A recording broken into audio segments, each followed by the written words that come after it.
Timed out well. We're delighted that you're taking time to join us today. We thought it would be a great opportunity to take some time again to talk about Reg BI, especially since there are no World Cup matches on the calendar today.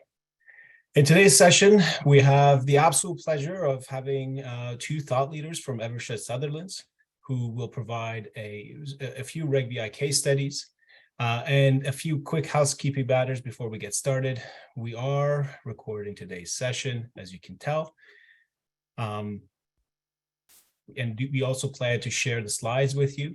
We appreciate your time and we welcome your questions throughout today's session. Please use the chat box at the bottom of your screen to submit any questions throughout today's session. And we have allotted time near the end of the session to address any questions you may have. Some of us may also be working from home, so in case you hear any background noise or other disturbances, we appreciate your understanding. A quick and obvious disclaimer: Eversheds is a globally renowned law firm. Although InvestorCOM and Eversheds are working jointly together today, our firms are not affiliated and we are not endorsing each other's respective services. To get us started, I'm going to ask our panelists to introduce themselves, starting with Mr. Issa Hanna. Hi, everybody. I'm Issa Hanna. I'm a partner at Eversheds Sutherland. Apologies for the hoarse voice today. I'm just trying to battle my way through the flu, but hopefully that doesn't bother the group too much. I am on our investment services team, working with broker-dealers, investment advisors, and insurance distributors on all types of regulatory matters. And Reg BI is something that's something that I've done a lot of work on in the past. So I'm happy to be talking to you all about it today. And I am Brian Rubin. I won't go for the sympathy card here like Issa. I am resident in our Washington, D.C. office. I am co-head of litigation in Washington, and firm-wide, I am co-head of the Securities Enforcement Group, having previously worked at the SEC and NASD, FINRA in enforcement. Randy? Hey, good afternoon, everybody. Randy Barnes, Director of our Product Engineering here at InvestorCOM, and work with PARM as well as our clients and prospects and industry experts out there to understand the pain points that you all are going through and to try to come up with some elegant and valuable technology solutions to help alleviate them. Thank you, Randy. And folks, my name is Parm Desari. I'm going to be moderating today's conversation. And I head up product and regulatory strategy here at InvestorCOM. And in case you haven't come across InvestorCOM before, we are a leading regulatory software provider for wealth managers across North America. Our award-winning and intuitive design has helped firms like yours grow and mitigate compliance risk for over 30 years. Great. What's on the agenda today? Our discussion is going to be multifaceted. We'll aim to cover examples of how Reg BI may apply in practice. We'll analyze appropriate actions registered representatives may take and discuss opportunities for improvement.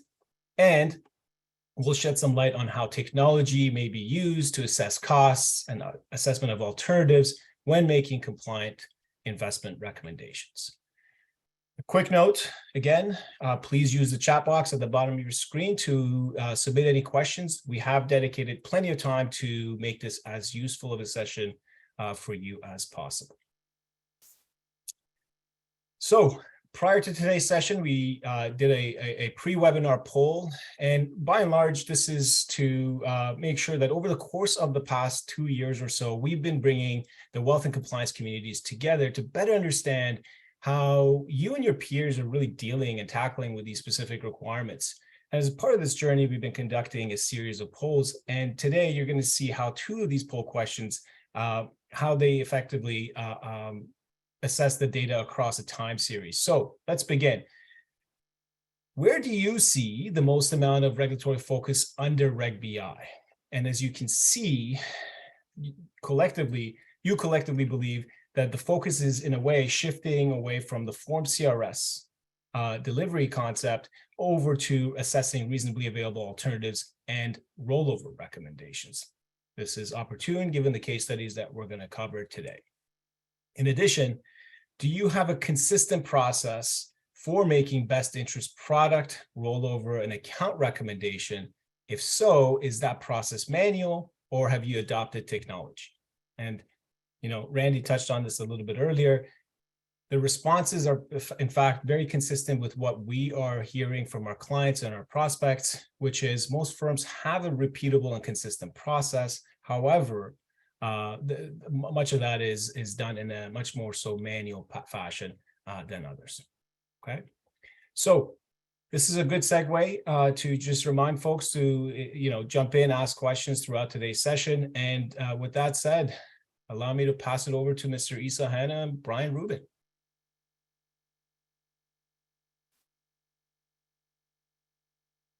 Okay, I'm no longer muted. Okay, so what we did was we created a number of what we call case studies or hypotheticals, and they deal with some of the more common issues that firms and financial professionals face with regard to Reg BI. We actually initially created the case studies to provide training for reps at firms, but obviously it should be helpful and appropriate for compliance, in-house counsel, management at firms. But if you do want to use this training for your field force, please go ahead and use it. The slides will be available. I think the video will be available as well, so you can cut and paste however you want to use this to help your firm in any way that you see fit. So again, feel free to use it. And we try to make them kind of interesting. You will be the judge of that ultimately, I think. So the first one, we'll read through the hypotheticals or case studies, and then what we'll do is we'll talk about what was good and where there is room for improvement with regard to what happened. So starting us off, we have George Costanza, who several of you probably know. He is, in this scenario, an architect with Vandelay Industries, and he meets his duly licensed financial professional, Saul Goodman, whose motto is, "It's all good, man." Saul Goodman, okay.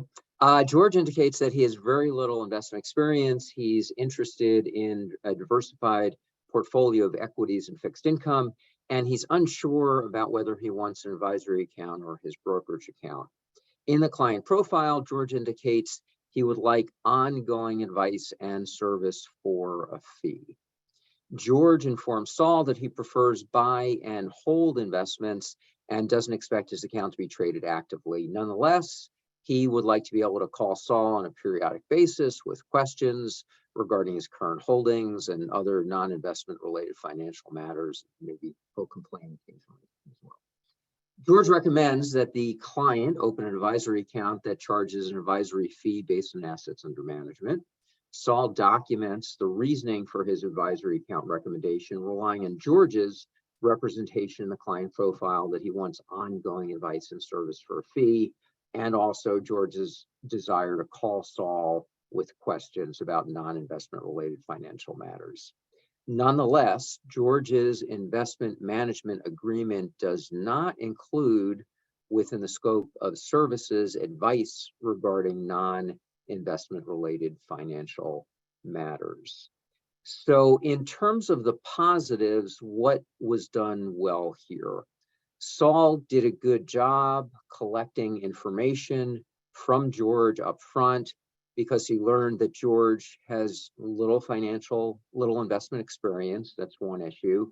Second, he learned that he wants a diversified portfolio. And third, he also learned that he needs advice as to whether to open an advisory or brokerage account. So account selection is obviously key here. Issa, fighting through your flu, what do you see as negatives here? So what could have what could have Saul done better here? Well, first, we think Saul could have explained to George, who was an inexperienced investor, what it really means for an advisor to provide ongoing advice and service for a fee. If he had done that, he would have corrected George's misconception about I think, what that means. So George apparently seemed to be under the impression that ongoing advice and service for a fee would include advice regarding non-investment related financial matters. However, that type of advice is not within the scope of the advisory relationship between George and Saul. The investment management agreement does not contemplate that. So there should have been more of a back and forth between George and Saul regarding what George was really interested in. If that had happened, they probably would have landed at a place where Saul would have understood that George actually was not interested in ongoing advice, active management of his account. What he was really interested in was advice regarding whether he should refinance his mortgage or take out a car loan or something like that. And they could have dealt with that separately. But at the end of the day, it looks like George was probably a better fit for a brokerage account, given that he wasn't interested in that ongoing active advice regarding his portfolio. Why don't we go on to the next slide? And one thing we did, and we didn't notice when it popped up, but we sort of buried the lead with regard to each of these. So at some point, the topic will come up after we go through it a bit. Yeah, it's like a big reveal at the very end to let you know what the theme is. Okay, so see if you can guess what the theme is here based on the hypothetical on the bullets that we have here. Okay, so Dwight Schrute, a licensed financial professional and assistant to the branch office manager at Dunder Mifflin Financial Services, is approached by 3 existing clients, all with similar risk profiles and investment objectives, seeking to invest in a vehicle that would provide stock market-like upside with reduced risk and lower fees. After reviewing the retail product menu with the clients, Dwight recommends that each client invest in a variable annuity that provides market-like upside with downside protection buffers. Dwight drafted a detailed note in his customer relationship management file, explaining the basis for the recommendation. The note carefully reviewed Dwight's reasoning for the recommendation and various reasonably available alternatives that were discussed with each client. Dwight copied and pasted his note for all 3 recommendations. So what did Dwight do well here? Well, he collected information from each client that was necessary to kind of inform his recommendation. That's good. He also evaluated that information and made a VA recommendation that apparently fit each client's apparent investment objectives and goals. He also drafted a detailed note for each client that explained the basis for his recommendation. That note included a detailed discussion of the reasoning behind each recommendation and the specific alternatives discussed. But there was one thing that he could have done a little bit better, Brian. What do you think? I know. Oh, okay. Yeah, so instead of tailoring each note to fit the client's specific circumstances, what did he do? He copied and pasted the same exact explanation for all 3 recommendations. And firm procedures often note that template responses aren't appropriate, shouldn't be used, and there's a concern about a one-size-fits-all approach. And I've actually been involved with FINRA testimony of reps where they show rep the account documentation. For one customer, customer said ABC. Next customer said ABC. Next customer said ABC. And obviously that's a problem. So reps should not copy and paste, and they should use some analysis more specifically with regard to what the customers ultimately said. And they could have the same exact recommendation at the end of the day, but you do want to be careful about what you put down. So that's that one. All right, the next one is Leslie Nope is a local town employee who wants to open a brokerage account to invest in a mutual fund with an investment objective of growth. John Snow is a licensed financial professional, and he believes there's a strong opportunity with small cap equities. He considers the cost and performance of 5 different small cap equity mutual fund options, and then he narrows down to 2 options with similar fees and similar performance. One is Wall Mutual Fund and one is Wildling Mutual Fund. Despite the slightly higher cost and similar performance over the last 5 years, John has a personal preference for Wall over Wildling, based on its longer track record and reputation in the industry. Therefore, John recommends Wall despite its higher cost. After John's recommendation, his supervisor spoke with him about recommending a higher cost security when a lower cost security was available. And then from that point forward, John only recommends the lowest cost available product in each product class. So what did John do well? Well, he considered 5 different investment options that fit Leslie's objectives, which is a good thing. He then narrowed it down, which is a good thing, to 2 options, and those 2 options had similar costs and track records. However, Issa, what else did he do? So under Reg BI, there is an obligation for any financial professional making a recommendation to consider cost. That is a mandatory requirement under Reg BI. That's a supposed enhancement over the suitability standard. So John's failure to consider the differential in cost is a problem from a Reg BI perspective, and it's questionable whether his reasoning for selecting Wall, specifically, he pointed to the longer track record and the greater reputation in the industry. It's questionable whether that justifies recommending it over a lower cost, similarly performing alternative. So at the end of the day, he needed to have, I think, something more to justify, recommending the higher cost product. Second issue here, and this isn't necessarily something that John did wrong, his supervisor has the requirements under Reg BI not quite right.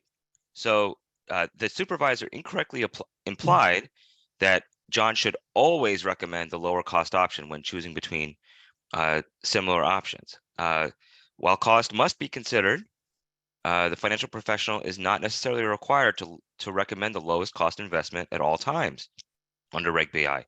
He can also take risk and reward into consideration. In this situation, the supervisor was a little bit misinformed regarding the standards under Reg BI.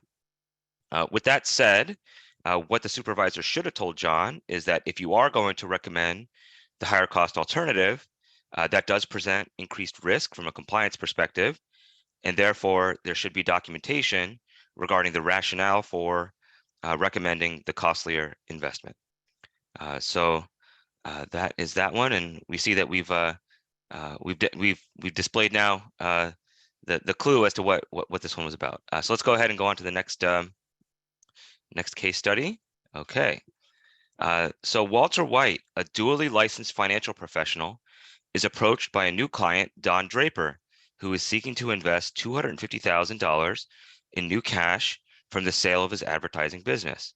He heard about annuities from his boss, Roger Sterling, and he's very interested in purchasing one or more. Walter recommends that Don invest in a variable annuity.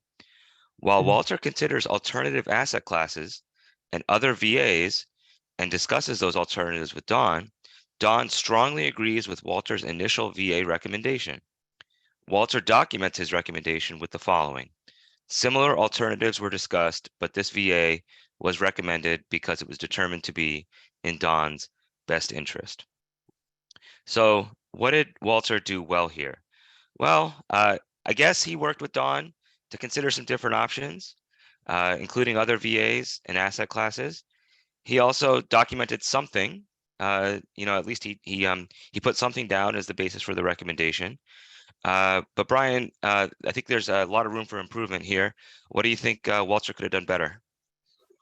Walter could have done a few things better. So he talked about the fact that Don wanted the VA. So the question is, how much does that matter? Is that sufficient to justify it? So the answer is that Walter cannot justify the recommendation just by relying on the customer or the client's strong preference for a particular option.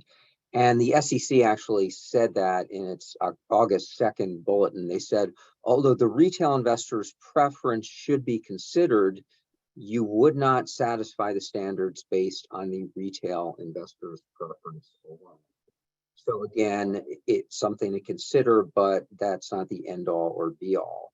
And now let's talk about the way that he documented the recommendation. It's just too vague. He should have said what similar alternatives were discussed. And then, as we talked about with the previous example, he should have specified why he recommended the one that he did and why that one was in Don's best interest. So yes, there is room for improvement here. All right, then we'll talk about the next one. Michael Scott, a local paper company executive, contacts Selena Meyer, a licensed financial vice president who is also, surprise, surprise, vice president of her firm. Michael is seeking a recommendation for the purchase of a variable annuity. Selena reviews the retail product menu that the firm has, and based on Michael's background, his investment objectives, and risk tolerance, Selena narrows down the choices to two variable annuities with similar cost and performance. One is a proprietary product, and one is a non-proprietary product. Selena generally recommends the prop product to clients because of her higher familiarity with the product, as well as the fact that these product sales count toward her captive agent employee benefits qualification target. Selena ultimately recommends that Michael invest in the prop product. So what did Selena do? Well, she did a good job reviewing the retail product menu, and then she narrowed down her choices to two variable annuities that she thought were appropriate with similar costs and performance. But Issa, what else did she do? Well, her reasoning for the proprietary VA recommendation is just not sufficient. There has to be something more than just her advanced knowledge to explain why the product is in Michael's best interest. In particular, there just has to be something about that the product offers that is a good fit for his particular investment profile. So always have to tie it back to the specific needs of the customer. That documentation, stating that the basis for her recommendation was that she knew the product better, is just not going to cut it from a Reg BI perspective. I need somebody to press the button to show the reveal. There we go. Grand reveal. Okay.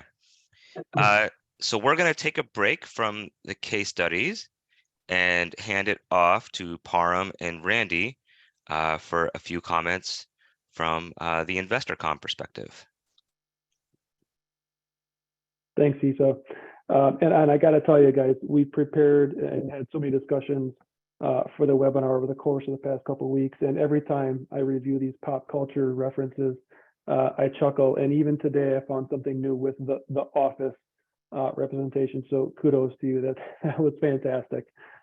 And so, guys, in my view, one of the questions is why consider technology? I mean, in the poll results, we saw that the vast majority by far is tied to a manual-based process. So why consider technology? Well, really, to me, it's the same reason to consider technology that you're investing in some sort of effort to develop new templates or new forms and new processes.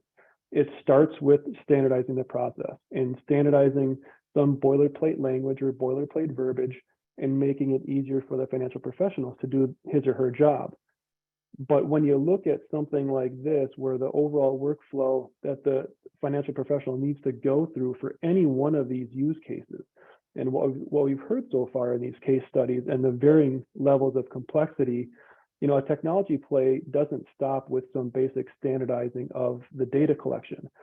With leveraging technology, you can also introduce some benefits like more of a dynamic data capture and responsive ways to collect the data in a more intuitive manner. So you'll improve efficiency and reduce errors in your process. you can incorporate multiple processes together in a cohesive flow. So when you're talking about a new client where you need to consider both an advisory or a brokerage account, and you need to consider the different investment products and the reasonably available alternatives, being able to flow that together in a cohesive process can, again, gain efficiencies, faster time to get this stuff put through. Efficient storage of the various artifacts and automating the delivery of these artifacts to your end customers, should you choose to do that under this Reg BI process, it would be another huge benefit. And I will say too, easier integration with the various systems within your financial professionals workspace. So whether it's their CRM, whether it's some back-end data reporting, whatever the case may be, right? Technology can help with that process, so you can avoid the hunt and peck method of finding the right document in your SharePoint library or something like that. Okay. And while we focus a lot on the experience of the financial professional, and rightfully so, technology can also be a huge benefit for the home office users. So think about the varying complexities and how are these should haves, could haves that Brian and Issa mentioned, how are those getting caught? Well, someone's on the back end trying to supervise and monitor that activity. And so providing, some sort of an integrated workflow for review and approval, or providing access to the information, whether it be raw data or dashboard reporting, something where supervision and compliance can improve their ability to monitor that activity as it's happening. It will allow you to identify areas of focus quicker and provide actionable information so you can keep yourself from getting into hot water. Okay. On our side, we have leveraged our technology to provide a couple different solutions that are grounded in 3 core steps. We've got an analysis step, a documentation step, and a disclosure or tracking step. So our account compare product, as we think to the to the first example, I believe it was with George Costanza, walking through the financial professional through an intuitive questionnaire, help provide the rationale for the type of account and whether it should be either fee-based or commission-based, and give them that indication of how the client answered their questions versus what the recommendation is and what that probability is that it's in their best interest. Okay. Similarly, our peer compare product is leveraging that same core process to analyze the investment products that are part of the recommendation and provide access to the reasonably available alternatives across a configurable, what we call a peer group. So the different types of assets that are available in that same grouping, and leveraging your primary data around cost, risk, and return that Issa just noted to earlier. Okay. And then also thinking about that case study around the whole one-size-fits-all mentality within peer compare and within all of our products, actually, you have the benefit of the standard analysis framework, but also combined with the ability to capture the notes that apply to the specific client scenario that you're working with, so you remove that whole one-size-fits-all mentality. Thanks, Randy. I think everybody's got a little bit of a cold here, but this is a good opportunity to pass it back to Brian and Issa to talk about a few more case studies. Okay, why don't we go ahead and dive into the next one? Okay, so our next financial professional is Rex Ryan, who is a Series 7 licensed broker-dealer representative who is not registered in the investment advisor capacity. He is not an IAR of his firm. He's approached by a longtime rival but good friend, Tom Brady, who is nearing retirement and unfortunately just went through a messy divorce. And he'd like to invest in a long-term income-producing vehicle.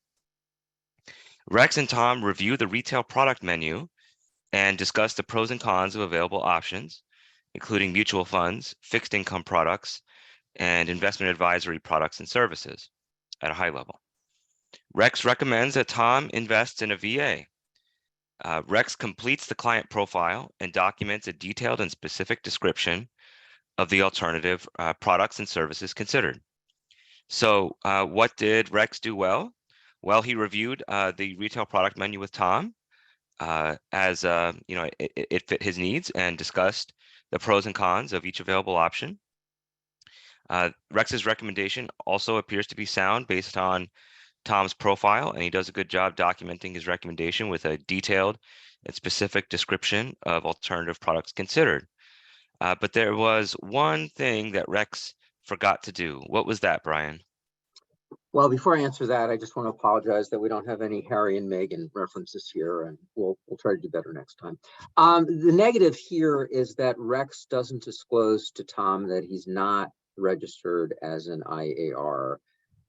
Firms often require reps orally disclose their licensing limits and then document that disclosure. And there's other types of conflicts that reps should be aware of, or limitations that they should disclose, such as they may have OBAs like an accounting firm or an affiliation with a TPA or an outside registered investment advisory firm. Or they could have firm approved but unique compensation agreements. They could have production-based forgivable loans or other financial arrangements with the firm. So these conflicts and these limitations are material and important. So that's another issue. All right, and then we'll move to the last one.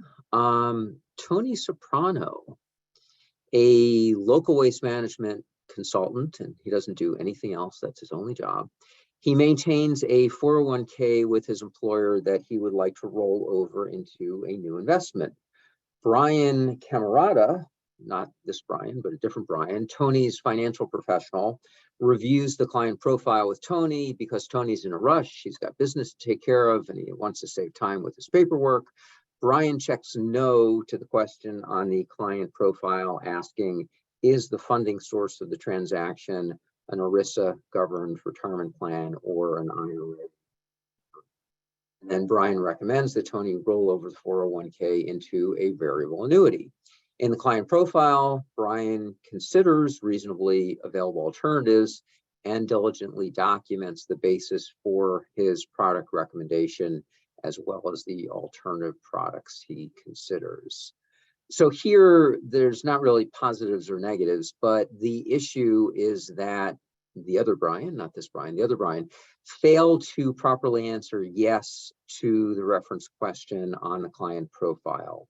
And this resulted in Brian failing to answer certain of the required portions related to the DOL fiduciary duty. So, the obvious lesson here is answer the questions correctly and get the information that you need to.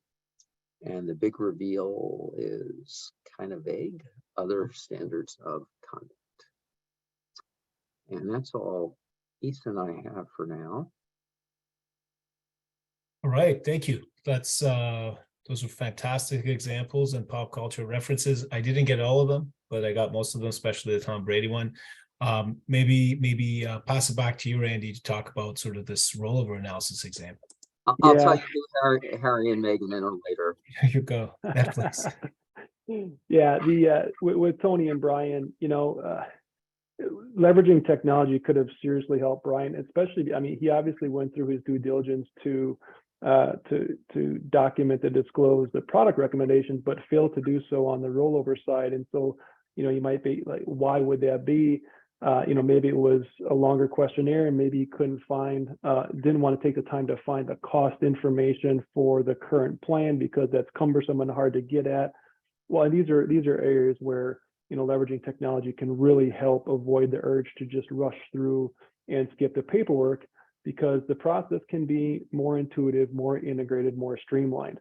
And again, from our perspective, we do have a rollover analyzer product that taps into that same three-pronged process that I mentioned earlier around analyzing, documenting, and disclosing, and brings in a source of cost information for the initial employer-sponsored plans that we can leverage to help ease the burden of the current cost side of the equation, and provide a consistent and efficient method to gather this information and provide your rationale for the rollover recommendation, in addition to Brian's diligent disclosure of the product recommendation.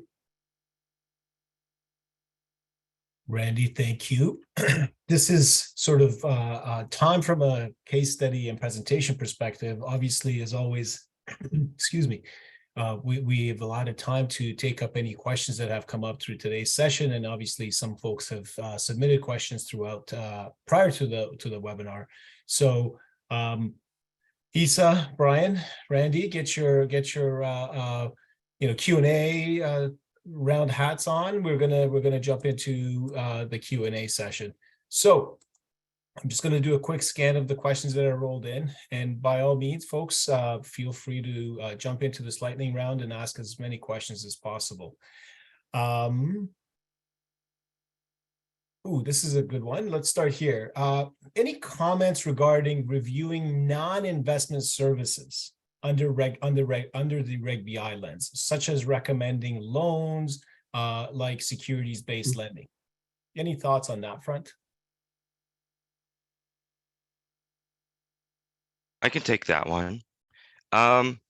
So when you look at that kind of situation, I think you have to consider whether you have something that would be considered an investment strategy, right? So if there are a couple of legs to the transaction, and maybe the first leg involves liquidating a security that the customer already holds in order to engage in, or in order to raise capital to engage in the non-securities activity, that whole recommended kind of course of investing, I guess, would be considered an investment strategy under Reg BI and would be subject to the Reg BI, best interest standard of conduct.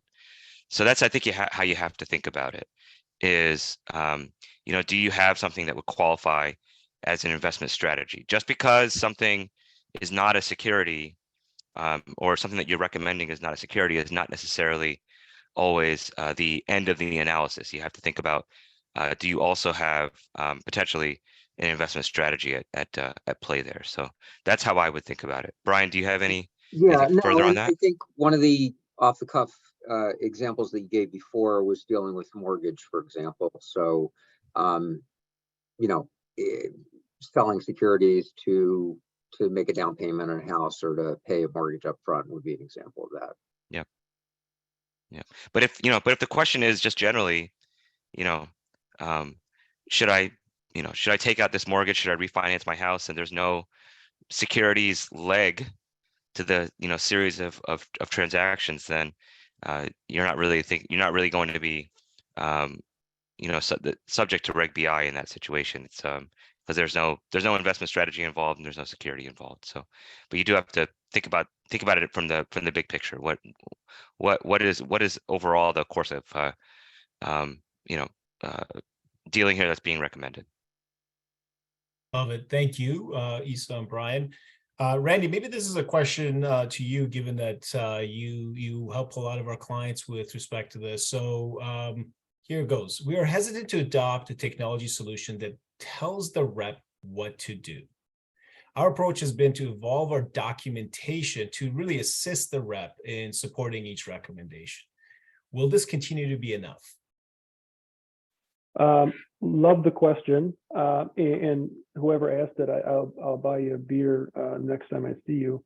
That's actually directly in line with our philosophy is the intelligence of what to recommend resides in the head of your financial professional. Our job is to make it easy and intuitive to collect the right information, and I'll stress the right information, right? So that you can help inform that decision.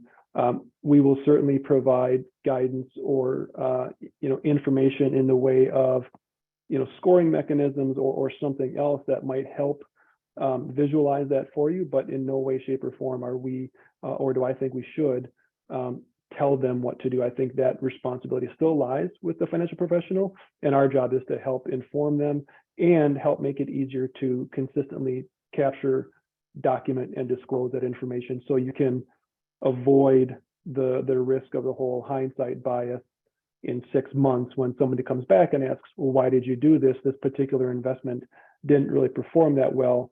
you have that that consistent documentation available that you can lean on.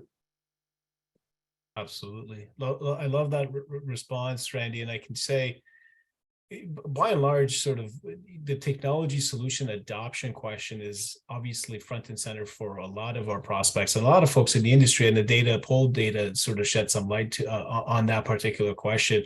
I think, Randy, you touched on this also from a overall supervisory perspective, right? How can you physically across, let's just say 5,000 recommendations that were taking place across your firm, including, for example, even a hold recommendation, which there's a question about and I'll jump into next, but how do you assess the quality or the best interest nature of those recommendations across 5,000 recommendations? Right, without the value of technology, without the capability to be able to sift through the noise and find those consistent outcomes. Yeah, that's exactly right. I personally wouldn't want to look at that many PDF examples or sort through the different. First of all, get access to the documents and then review them all, jot down whatever notes I need to make, identify the ones that might be.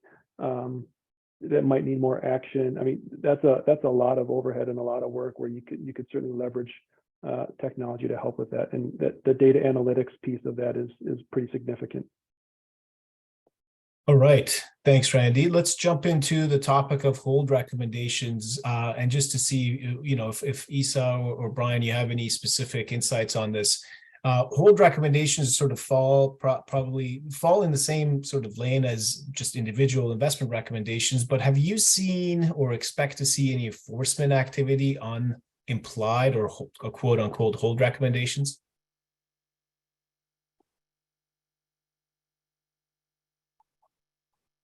Brian, do you want to take that one? I haven't seen any. We've been involved with a lot of exams and it hasn't popped up, but yeah, I mean, I think we anticipate that we will see those. Yeah, I mean, I would say just at a general level, you want to have good policies and procedures around that, right? And make it clear to your field force and training and so on that even a hold recommendation is subject to that best interest standard of conduct. That's it. You nailed it. Thank you. All right, a case study specific question. This is a good one. Let me jump into it. The case studies really focus on the retail broker dealer and the Reg BI requirements. Would or how would / should we, I guess our audience apply this to the distribution / wholesale environment? Specifically referring to Reg BI under, the context of wholesaler / distribution environment. Any thoughts or views on that? Yeah, I mean, in general, Reg BI is only going to come into play when you're making a recommendation. It's pretty hard to imagine a scenario in which a wholesaler might be deemed to be making a recommendation under Reg BI. I would, I would take, if it were me, if I were at a wholesaling firm in compliance, I would make sure that your reps don't engage in recommendations directly to any retail customers. Limit their involvement to kind of product support type of role. With respect to the individual reps who are taking responsibility for those recommendations. If you can, try to keep them out of meetings with the rep and the individual customer to discuss the product, to avoid the possibility of triggering Reg BI. But in this scenario, I think your ultimate goal, bottom line, is to do everything possible to avoid the scenario where you're making a recommendation just because that's that's probably the best possible outcome there. You don't want to have to take responsibility for that. Got it. Thank you very much. Okay. Let's switch to rollover recommendations. There's a couple of questions there, and then I think there's just more kind of keep trickling in. So on the rollover recommendation side, there's a question here that says the concept of cost assessment of the client's 401k or IRA has proven to be difficult. We're aware of this, that information sort of is available through our technology, but if you're kind of trying to scrape it off the internet, it is challenging. Can the focus of that rollover assessment be primarily on services or additional services that are going to be assessed or provided to the client? And if that's disclosed to the client, will that suffice?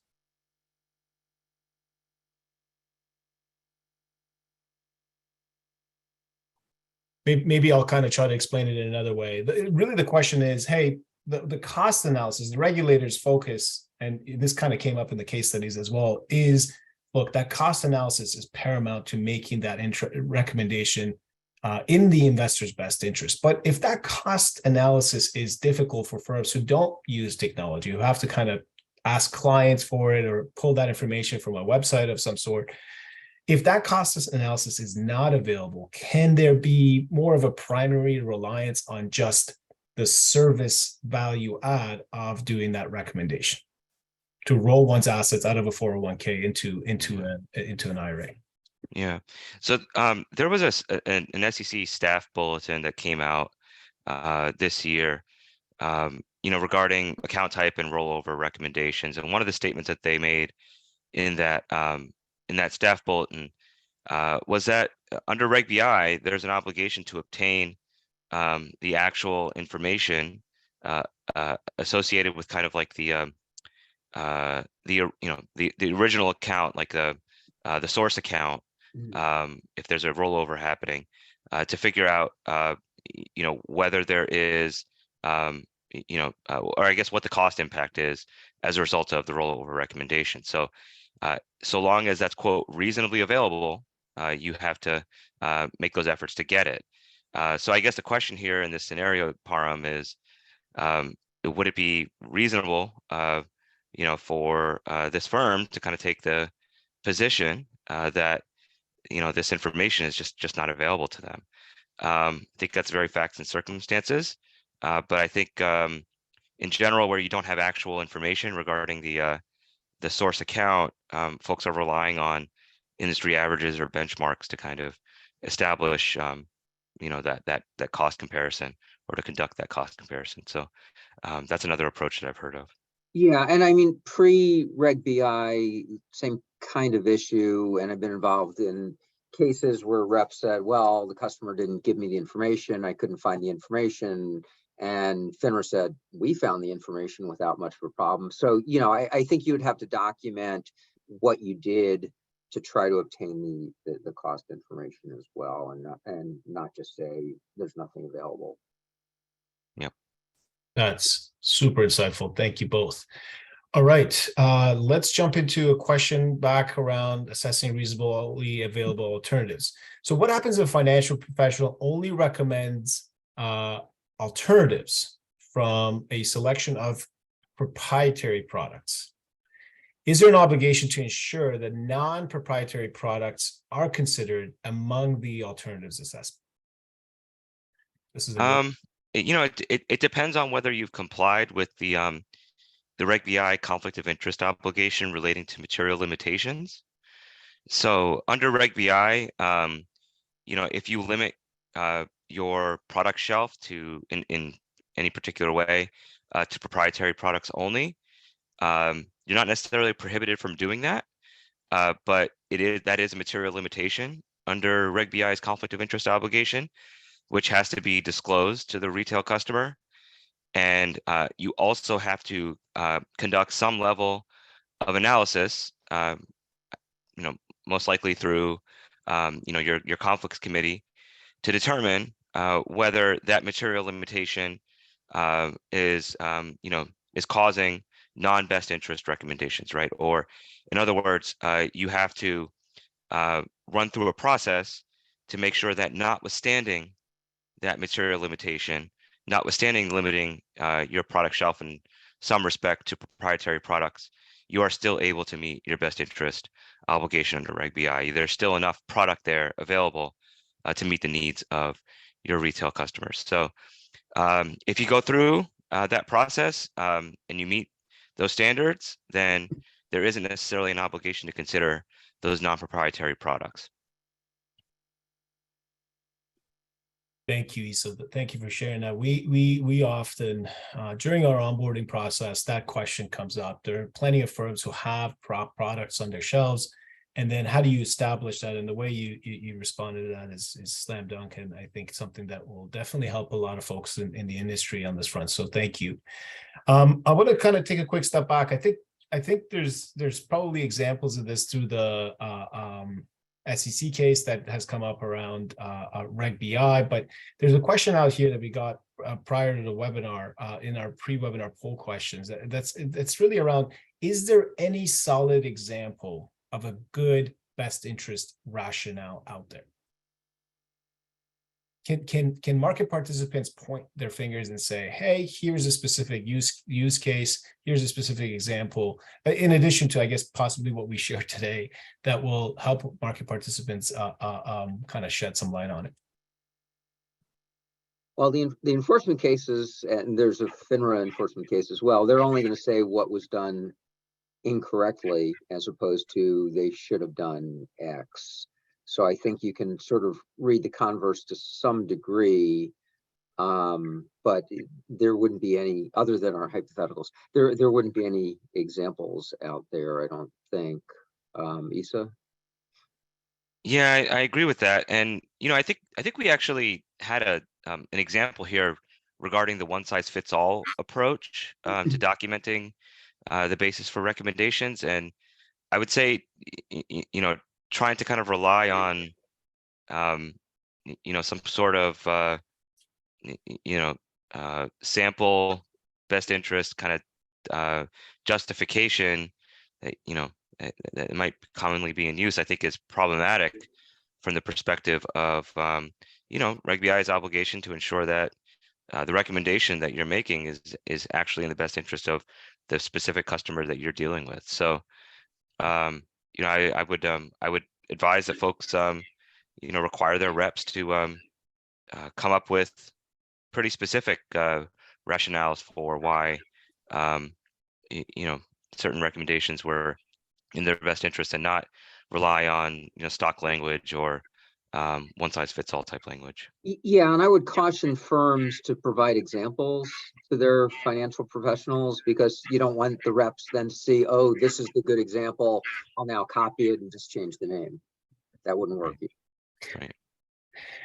I love this conversation, and believe me when I say this, it comes up quite often in our conversations with our clients, and what our technology is able to do specifically in this front. And Randy, maybe I'll point a specific question to you around combining sort of canned documentation versus having that additional ability to sort of say, hey, this is actually in the investor's best interest, quote unquote, and here's why.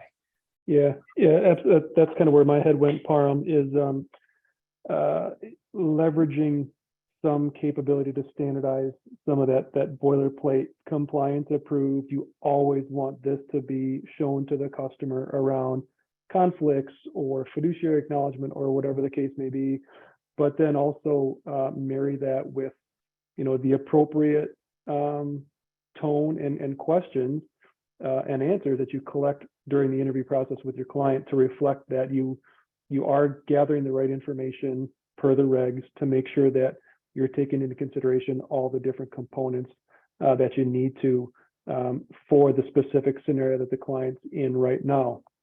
And I kind of emphasize that because, you know, they may be a client of yours for 10 years and now they come to you with a new rollover. Well, their situation might be different. And so it can't just be, you know, leveraging 10-year-old suitability information to help make that discussion or that conversation. You also have to take into consideration what's going on with their experience right now. Love it. I think we have time for one more question, if I could.